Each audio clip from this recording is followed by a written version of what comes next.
Now, I must tell you a story. Some of you might know that I come from South Africa, the most beautiful country in the world. And when I was at school, as a young girl, I would have to wait in the afternoon to get a ride home.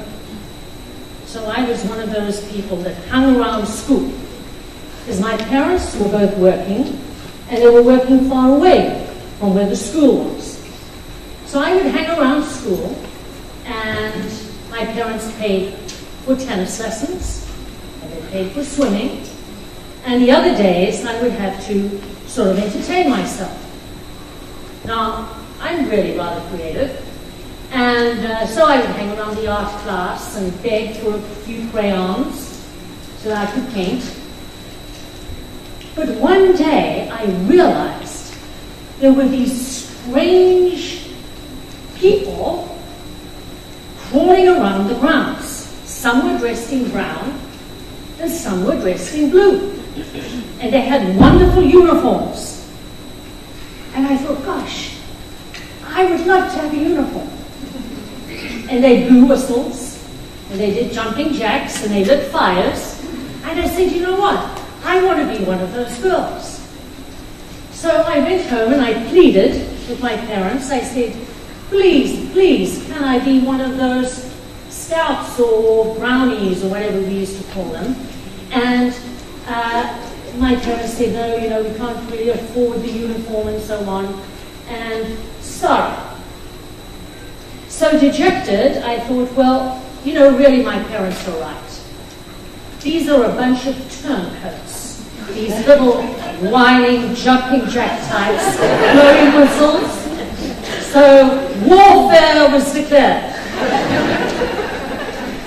So when they came and they were lighting their fires, I would hide their matches or weapons. And when I saw the tent pegs and they were doing something else, I pulled out the tent pegs and buried them in the soil. And whenever I had a chance, I would, you know, confuse the ropes and the tents and the wigwams so that they would collapse. And I enjoyed myself tremendously. And I watched them, you know, as they whined and went back to the scout mistress and said, oh, can't find our matches, whatever it was. And I said, you see, much better being where I am. Now, one particular Monday morning, as I was sitting at my desk at school, and I was turned round, and there was a little boy called David who sat behind me. And David had a terrible habit of continuously sniffing. Have you ever had a David who was continuously sniffing and wiping his nose on his sleeve?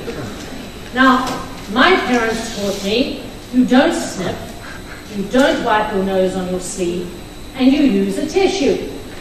So David was forever sitting behind me sniffing. And I had a large 18-inch ruler, and I would turn around and whack him on the head. And this was disciplining David. Now, I always say, leadership starts at a young age. And I wonder how many of you had the experience of disciplining David at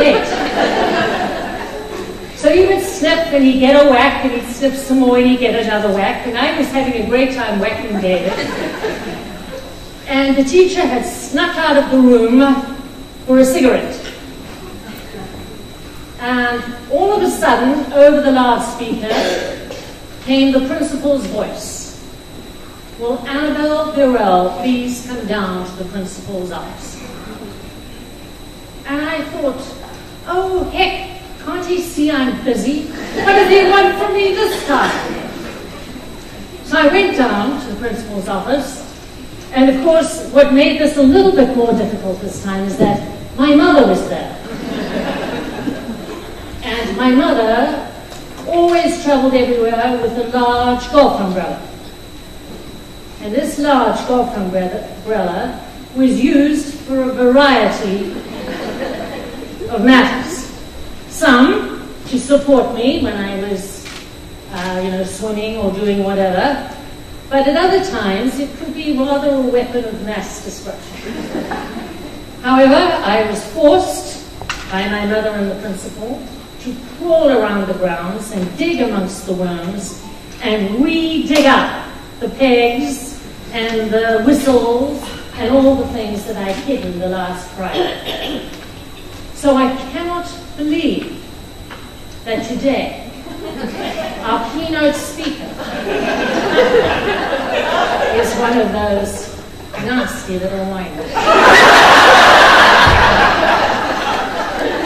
I'm glad she's not here.